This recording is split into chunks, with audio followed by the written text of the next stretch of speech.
of Texas, there was a large, foreign military base. Say Chinese or Russian. Imagine that thousands of armed foreign troops were constantly patrolling American streets in military vehicles. Imagine they were here under the auspices of keeping us safe, or promoting democracy, or protecting their strategic interests. Imagine that they operated outside of U.S. law and that the Constitution did not apply to them. Imagine that every now and then they made mistakes or acted on bad information and accidentally killed or terrorized innocent Americans, including women and children, most of the time with little or no repercussions or consequences. Imagine that they set up checkpoints on our soil and routinely searched and ransacked entire neighborhoods of homes.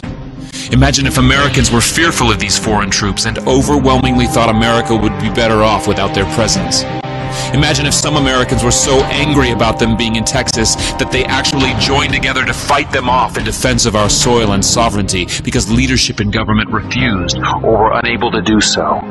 Imagine that those Americans were labeled terrorists or insurgents for their defensive actions and routinely killed or captured or tortured by the foreign troops on our land.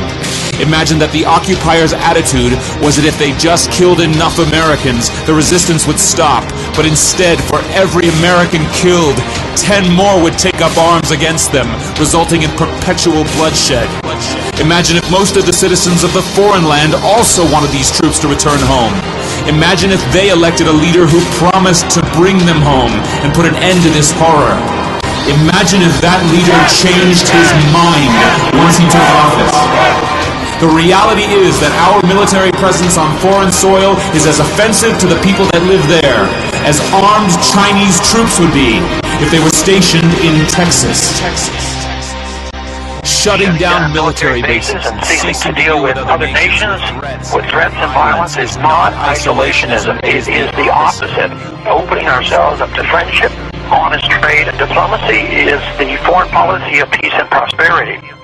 It is the only foreign policy that will not bankrupt us in the short order, as our current actions most definitely will. I share the disappointment of the American people in the foreign policy rhetoric coming from the administration.